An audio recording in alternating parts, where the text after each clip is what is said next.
آج میں آپ کو قرآن مجید کی ایسی 2 آیات کے بارے میں بتاؤں گا، اگر کوئی شخص ٹریلین آف ڈالرز خرچ کر کے یا روئے زمین کی ساری دولت خرچ کر کے بھی ان 2 آیات کا علم لے تو بھی سستا سودا ہے۔ نبی اکرم رحمت عالم صلی اللہ علیہ وآلہ وسلم نے ارشاد فرمایا، اعطیت هذه الآیات من آخر البقرۃ من کنز تحت العرش لم یعطها نبی قبلی او کما قال علیہ السلام، کہ مجھے قرآن مجید کی 2 آیات ایسی دی گئی ہیں کہ جو عرش الہی کے نیچے جو خزانہ ہے اللہ تعالیٰ کی رحمتوں کا، برکتوں کا، اس خزانے میں سے لی کر مجھے دی گئی ہیں، اور مجھ سے قبل 1,24,000 کم و بیش انبیاء تشریف لائے، کسی نبی کو یہ خزانہ نہیں دیا گیا۔ تو وہ خزانہ جو عرش الہی کے نیچے تھا اس میں سے یہ 2 آیات ہیں۔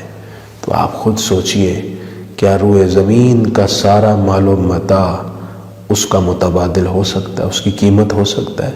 قطعاً نہیں۔ اس لیے یہ بہت قیمتی، عظیم اور انمول تحفہ ہے۔ آپ صلی اللہ علیہ وآلہ وسلم نے یہ بھی ارشاد فرمایا کہ تم ان آیات کو اپنی عورتوں کو اور اپنے بچوں کو سکھاؤ۔ ایک حدیث میں یوں فرمایا گیا کہ جو شخص رات کو 3 دن یہ آیات روزانہ پڑھے، یعنی ایک مرتبہ روز پڑھے 3 دن تک، تو اس گھر سے شیطان بھاگ جاتا ہے۔ اسی لیے حضرت سیدنا فاروق اعظم اور حضرت سیدنا مولا علی کرم اللہ تعالی وجہہ الکریم و رضی اللہ تعالی عنہما دونوں فرمایا کرتے تھے کہ جس کو اللہ تعالیٰ نے عقل میں سے اتنا سا بھی حصہ دیا نا، ایک ذرہ بھی، تو اسے ان آیات کا علم ہے، تو وہ رات کو یہ آیات پڑھے بغیر کبھی نہیں سوئے گا۔ وہ اتنا زور دیتے تھے کہ یہ آیات پڑھ کر سو۔ اس کے 2 بہت بڑے فائدے ہیں۔ ایک تو یہی جو آپ نے حدیث سنی کہ جو روزانہ پڑھے گا شیطان ٹھہر ہی نہیں سکتا، شیطان اپنی واردات نہیں کر پائے گا، اس شخص کو تکلیف نہیں دے پائے گا۔ دوسرا فائدہ یہ ہے کہ مشائخ طریقت فرماتے ہیں جو ان آیات کو رات روز پڑھے، اگر رات کسی وقت اس کی موت ہوئی تو اس کا ایمان پر خاتمہ ہوگا، وہ اپنا متاع حیات سب سے قیمتی دولت ایمان محفوظ لے کر جائے گا۔ حضرت عبداللہ بن عباس رضی اللہ تعالیٰ عنہما یہ بھی ارشاد فرماتے ہیں کہ جو رات ان آیات کو پڑھے تو یہ آیات تہجد کے بھی قائم مقام ہے، اللہ کریم اسے تہجد پڑھنے کا بھی ثواب دیتا ہے۔ اگرچہ تہجد کی ادائیگی کا اپنا لطف اور کیف ہے، وہ پڑھنا اپنی جگہ بہت سعادت کی بات ہے۔ یہ آیات کون سی ہیں؟ یہ سورہ بقرہ کی آخری 2 آیات ہیں۔ ان کو یاد کیجئے، خود بھی پڑھیں، اپنے بچوں سے رات کو سنیں، انہیں پڑھنے کا کہیں، اپنی ازواج کو یاد کروائیں، انشاءاللہ اس کی زندگی میں بہت برکت ہوگی، خیر ہوگی۔ آئیے ان آیات کا ترجمہ سماعت فرما لیں۔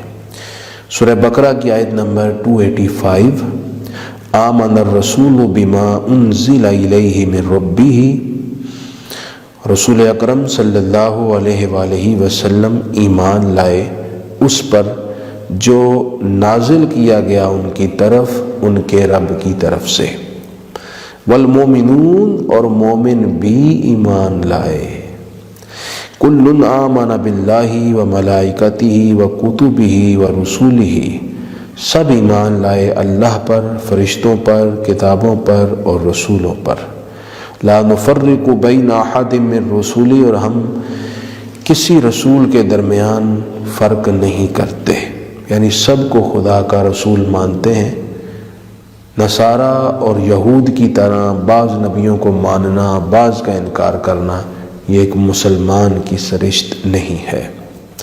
وقالو اور عرض کی سمعنا کہ ہم نے سنا، واطعنا اور ہم نے اطاعت کی، غفرانک اے اللہ ہمیں بخش دے، ربنا اے ہمارے رب، وإلیک المصیر اور تیری ہی طرف ہم نے حاضر ہونا ہے۔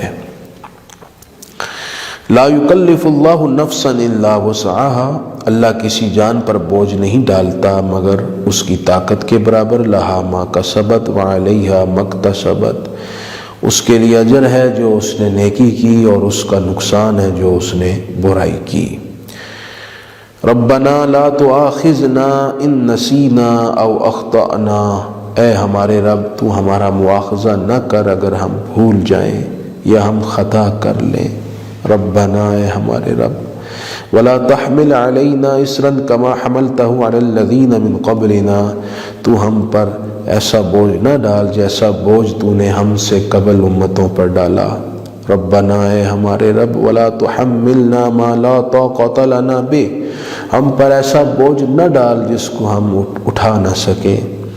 واعف عنا، ہم سے درگزر فرما، واغفر لنا، ہماری بخشش فرما، وارحمنا، ہم پر رحم فرما، انت مولانا، تو ہمارا مولا ہے، فانصرنا علی القوم الکافرین، تو ہماری کافروں کے خلاف جد و جہد پر مدد فرما۔ یہ آیات مقدسہ اپنے معنی اور مفہوم کے لحاظ سے بھی بڑی جامع ہے۔ اس میں ایک مومن کے کمال ایمان کا راز بھی موجود ہے کہ اس کے ایمان کا حسن کیا ہے، سب پر ایمان لاتا ہے، اور اس کے ساتھ ساتھ ایک خوبصورت دعا سکھائی گئی ہے، وہ دعا ضرور اپنی دعاؤں میں شامل رکھیں۔ جب بھی نماز پڑھیں نماز کے بعد یہ دعا کیا کریں، کیونکہ رب کریم شہنشاہ کائنات نے اپنے در پر دستک دینے والے گدھا کو سکھایا ہے کہ تو کس لفظ کے ساتھ مجھے پکار اور میرے دروازے پر دستک دے۔ یہ وہ آیات ہیں کہ عبداللہ بن عمر رضی اللہ تعالیٰ عنہ سے روایت ہے کہ رسول پاک تلقین فرماتے تھے کہ جب میت کو دفن کرو تو اس کے سرہانے کی طرف سورہ بقرہ کی ابتدائی آیات ہم المفلحون تک اور سورہ بقرہ کی آخری 2 آیتیں میت کے پاؤں کی جانب کھڑے ہو کر پڑھا کریں۔ یہ آیات ہیں سورہ بقرہ کی آیت نمبر 285 اور 86۔ اللہ کریم ہمیں یاد کرنے کی، پڑھنے کی، سمجھنے کی توفیق عطا فرمائے۔